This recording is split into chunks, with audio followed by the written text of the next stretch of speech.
Hello. Welcome back to our discussion entitled Proclaim Liberty Throughout All the Land. Today we're going to be discussing Lesson 2. This begins on page 16 in your discussion guide. And it's entitled Learning to Think Like the Founding Fathers. You know, the best way to understand their philosophy is to read the people that they read. Find out where they got their good ideas and why it made so much sense to them. Under Roman numeral 1 on page 16, let's talk for just a minute about who influenced the founders and their thinking. Back in 1984, a couple of university professors did a detailed study on who the founders quoted. What sources did they use in their speeches and writings and documents? So they assembled thousands of articles, speeches, documents from the founding era, actually from 1760 to 1805, and went through each one of them and tried to identify who they referenced, who they quoted, what sources did they go to for their good ideas. And in letter A, the study showed that by far the most quoted source in all of colonial American writing and speeches was the Bible, by a long way, particularly the book of Deuteronomy. Deuteronomy, as you may know, means repetition of the law. This is Moses giving the law once again to the Israelites just before he left the scene. And then others were quoted. These university professors found out the most quoted sources were Montesquieu, Blackstone, Locke, and in letter B the study identified many more, up to 33 other philosophers and thinkers such as Cicero, Cook, Polybius, and others. Well, in our study, these principles of liberty, we will show you how these people both of ancient and relative modern times, influence the founders' thinking. And so we've listed some here, as you can see on page 16 and 17 and over on page 18, some of the most influential ones, and we've put them in chronological order. Let's go through them. The first one is Polybius. Polybius was a Greek, and when Rome conquered Greece, he was taken to Rome. And as you may know, Rome allowed a modicum of freedom to some of their captives. And so he spent many years studying, wound up writing a number of books. And one of the things that he loved to discuss was what was the best kind of government. Should we have a monarchy, an aristocracy, a democracy? Those were the three main types of governments that many ancient philosophers were discussing. And he came to the conclusion that each one of them actually has an advantage. There is an advantage to a monarchy. There is an advantage to an aristocracy. There is an advantage to a democracy. So his proposal was, let's take the advantage of all three, of each of those three actually, put them together in a mixed government. And you know, his writings in the spirit of the laws actually stayed dormant for over 1,700 years. Nobody tried it back then. They stay hidden for 1,700 years. And we'll see who picked them up. But that was Polybius. The founders liked to read Polybius. Number 2 is Marcus Tullius Cicero. Cicero was a Roman. A very influential Roman, rose to the highest office in the Roman Republic, the office of consul. And Cicero gave many speeches at the Roman Forum, trying to persuade the Romans not to let their republic fall into an emperorship. And one of the most persuasive elements of his speeches was about natural law. Natural law. The founders read Cicero on natural law. You remember Cicero was killed just a year after Julius Caesar was killed. And of course his wish didn't happen, but his concept of natural law, we're going to be studying that shortly. The next one is Sir Edward Coke, pronounced Cook, spelt Coke. He was an English judge and lived in the latter part of the 1500s and the early 1600s. And later in his life, he began issuing judgments based on equality. He said, you know, when you really think about it, human rights belong to all freemen, not just the nobles and the aristocrats. They belong to all freemen. Our founding fathers loved to read Sir Edward Coke on his equality of mankind. And then, of course, we have John Locke. You've heard of John Locke. John Locke lived about 100 years before the founders. He was a Puritan. He was a staunch and fervent Christian. Most people don't appreciate that about John Locke. And it was John Locke who gave the founders some real good, solid concepts that actually found their way into the Declaration of Independence as well as the Constitution. We'll discuss those. Then there was Baron Charles de Montesquieu. Montesquieu was a Frenchman, and he had an uncle who was quite wealthy, who died, left him quite a fortune, and Montesquieu spent nearly 20 years in studying, and then wrote a number of books, including The Spirit of Laws. And Montesquieu did something kind of interesting. He picked up where Polybius left off. He picked up Polybius's writings that had been buried for 1700 years and said, I think this is a way it can be done, this mixed government. Montesquieu also added a judiciary to Polybius's ideas, and we'll discuss that. The founders referred to Montesquieu as the celebrated Montesquieu, one who really brought to life the concept of three branches of government. Then we have William Blackstone. Did you know that William Blackstone, he was an English jurist, and he wrote his famous commentaries on the English law. As a matter of fact, Blackstone, his writings became what you might call the legal Bible for the first 100 years in America. Lawyers, including Abraham Lincoln, would carry Blackstone and refer to him quite often. Everybody was required to know Blackstone. And Blackstone continues to be an incredible thinker, and we'll refer to him a little bit later. And finally, we notice that Adam Smith was another one. Adam Smith wasn't quoted extensively by the founders, but many of them read Adam Smith.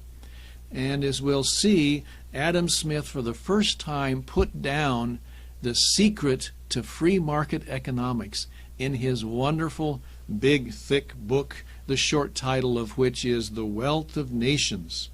And he explained, in his opinion, what the government's role was in free market economics. So those are the main ones that the founders quoted, as I said, besides the Bible, which was by far the most quoted source. These are the great thinkers, and we'll be becoming a little better acquainted with them as we move through these principles. Now, just to give you an example, on page 18, let's just talk about the first principle before we end this lesson to give you an idea. We will be discussing all 28 principles. And this is principle number 1, which says the only reliable basis for sound government and just human relations is natural law. I might mention, I hope you took the challenge from the previous discussion and have these 28 principles memorized by now. Do you have them memorized? It will be a blessing to you your whole life if you commit these to memory. So principle number 1 is on natural law. You know, the founders wrote that government, when you think about it, must be based on a particular order, and it must be reasonable. And those are your blanks there for letter A, order and reasonable. And the most orderly and reasonable set of laws are the laws of nature. Hence, John Locke wrote and Jefferson wrote, the laws of nature and of nature's God. Well, as I said earlier, one of the most quoted people on the subject of natural law was Cicero. We've got a quote here on the bottom of page 18 that I'd like to go through with you. This is Cicero, clear back in the time that the Roman Republic was falling into an emperorship. And Cicero writes, if you'll follow along with me at the bottom of 18, true law is right reason in agreement with nature. It is of universal application, unchanging and everlasting. Do we see the order and the reasonableness there that Cicero's talking about? True law is right reason. In other words, it's reasonable and it's in agreement with nature. In other words, it has a certain order about it. Then he says, it summons to duty by its commands. What does that mean? How does nature summon to duty by its command? And as I tell my students, what happens when you get hungry? Your body tells you what? You need food. Well, how do you get food? Well, you have to work for it. You have to produce. Do you see how nature summons to duty by its commands? That's what he's saying. Look at the next phrase. It averts from wrongdoing by its prohibitions.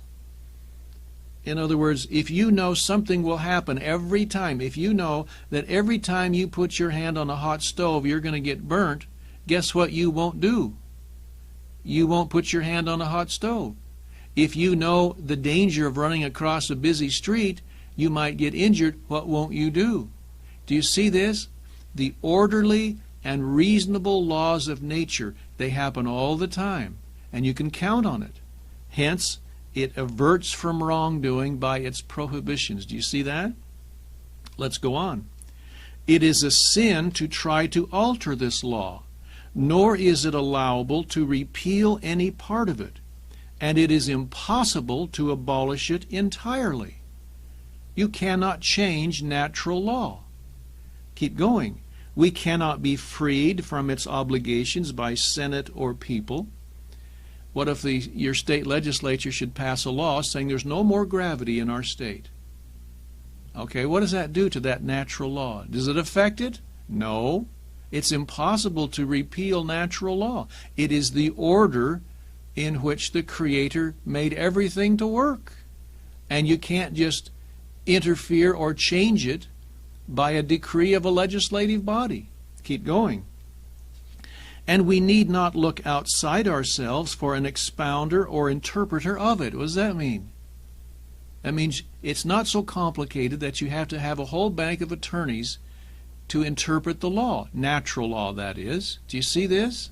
It is so simple. It is orderly and reasonable.